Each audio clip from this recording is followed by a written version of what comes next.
If you hired me to be your LinkedIn ghostwriter for the week, this is exactly how I'd go about building your weekly content. So buckle up. I'm going to give you 5 LinkedIn post ideas that you can try this week, and I'm going to share some examples as well. Now, before we get started, let me remind you that these content ideas are for your LinkedIn personal profile, not for your company page. I will record a separate episode talking about the differences between company pages and personal profiles. For now, we are building your personal brand. And so these content ideas are meant to go out on your personal profile, which is the part that people struggle with the most because they feel so exposed. So hopefully this will help you get out of the overthinking zone and into the posting zone. So idea number 1 is a reintroduction post. This is perfect if it's been a while since you've posted on LinkedIn or if you're pivoting and changing directions in your business. Now, we've talked about this before, but LinkedIn is different than other platforms in that as you transition from one profession to another, from one stage in your career to another, you want to make sure that your audience is coming along with you for the ride and that they know what the focus of your business and of your content is now. So if you're pivoting professionally, a reintroduction post is great to get people up to speed so that they understand what's happening now and they don't get confused when they see your content. And the simple formula for a reintroduction post is just to say, I've been absent from LinkedIn for a while, but I'm jumping back in. This is what I've been up to.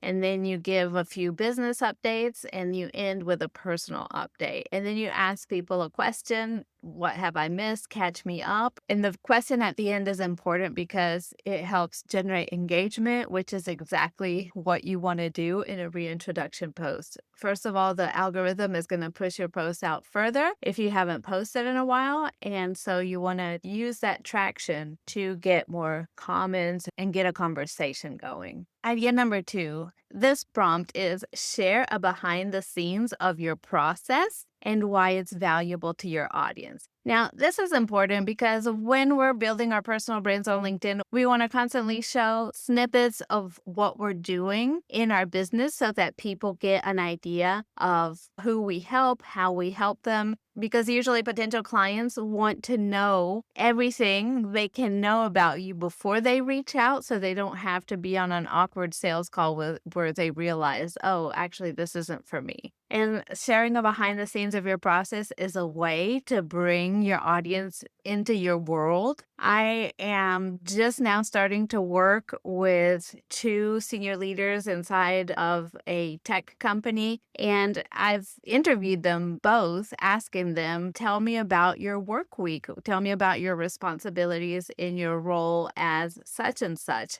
What are you in charge of doing every week? What conversations are you having either with your team or with clients? Like, I need to be able to understand what you do so I can show the world through your profile how you operate. And this isn't something that's usually shown on a website, but it's something that's essential for building a relationship with your audience. Now, when you're creating this behind the scenes content, you also want to make sure that you highlight how and why it's valuable to your target audience so that it makes sense to them. So, for example, for my own account, I've created a carousel post where I talk about my process for collaborating with clients as a ghostwriter. And the reason that is valuable to my audience is because collaborating with a ghostwriter is an ongoing agreement. So it's a long-term relationship. And what makes a long-term relationship of that nature work is having a very clear process for collaborating with clients that doesn't take up a bunch of their time, because my target audience are busy entrepreneurs or busy senior leaders. They don't want to be tied up in meetings or lots of back and forth. And so by showcasing my process for working with clients, I'm also showing that I don't take up a lot of people's time. So showing this behind the scenes gives people a better idea of what it's like to work with me and what the benefit to them is. And so when you're creating a behind the scenes of your process, you want to do the same. You want to showcase something that happens on a weekly basis in your business and how this benefits your client. Something that isn't on your website, but that is important for understanding the benefit of working with you. The next post idea is to talk about what kind of clients you're working with right now and how you're supporting them. This is a different kind of behind the scenes where you give people an idea of what kind of people you support or what kind of businesses you support. This is important because you want your target audience to see themselves in the type of clients you showcase. And so when you talk about the clients you're working with right now, you don't need to name names, but you can give a high level description of who you're working with and how you're supporting them. This is especially helpful if you do tailored type of support. Like, for example, I tailor my services to my clients' needs. And so I've created a post where I talk about how I support different coaches from different industries with different types of content based on what their business needs. This helps people understand like the nuance of the support that I offer and gives specific examples that I hope my audience will see themselves reflected in. So I would recommend you do the same. And the thing that most people are concerned about when I suggest this is that they don't want to name names. You don't have to. You can give a very high level description of the client you're working with or you've worked with, just to give some context so that your audience can understand. The next idea is to share a hot take. What's something that really irks you about what's happening in your industry? Or what's something that you've noticed that nobody else is calling out? An example of this hot take comes from a client that I'm working with currently. She is a psychotherapist, and her hot take is about how within the industry, there's this unspoken agreement where therapy is only valuable when it's a long-term process, whereas short-term processes can be just as effective depending on what the client needs. And so her argument is to challenge this idea that therapy only works when it lasts years, and to give an example of how a therapeutic process helped a client in a short amount of time. And then she asked people in her industry to weigh in. What do you think? Do you agree? Do you disagree? Let's talk about it in the comments, right? This was a very successful post because obviously it hit a nerve, which means that she did a good job with her hot take.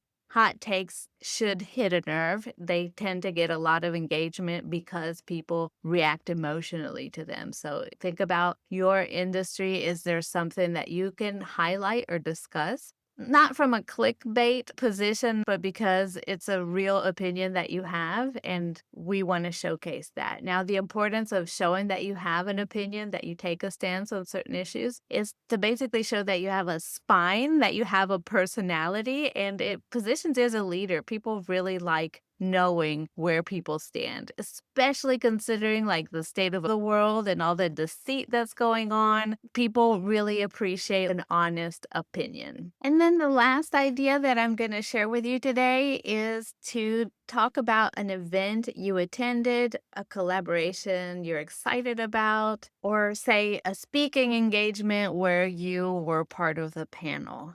This is important because it gives you the opportunity to tag other LinkedIn users in your post. For example, if you presented at an event recently, whether it was online or in person, you can tag the company, you can tag the person that was the organizer of the event, which the LinkedIn algorithm really likes. It pushes those posts further, especially when the people you tag comment on your post. Another example could be if you wrote an article for a publication and you can tag the publication and the editor, for example. Or if you attended an event, something that's industry related, something you got value from, and that you can talk about in your content. This is also an opportunity to make this post a little bit more collaborative by tagging any speaker that you enjoyed from the event, or to tag the organization. Now, one thing to keep in mind is that when you are tagging people or businesses in your posts, you don't want to add too many tags. You want to really keep it relevant to the post. So 2 tags, 3 tags maximum. Otherwise, it turns into like what LinkedIn considers spam tagging, which they suppress. So you're just going to tag a couple of people, or one business who you think might respond to your post to help push it out further. This is another style of post that you could consider behind the scenes. It shows that you're active, it shows that you're networking. It's really the kind of post that LinkedIn likes because it brings in the community around you and isn't just about you. All right, so I would love for you to give these ideas a try. And if you get stuck on any one of these, send me a DM on Instagram, on LinkedIn, and I will come back to you with a way to get unstuck. And if you're in that place in your business where you'd rather somebody handle content for you, I'm taking new clients. So book a call with me with the link that you'll find in the show notes. Alternatively, if you'd rather take care of your own content but would like some more ideas and the opportunity to have me review your posts before you hit publish, then you can grab the LinkedIn Visibility Sprint. It's $37. You have the opportunity to run your post drafts by me. I will suggest edits and improvements so that you can maximize the performance of that post. All these links are in the show notes, so I hope that you enjoyed the show today, and I look forward to hearing from you.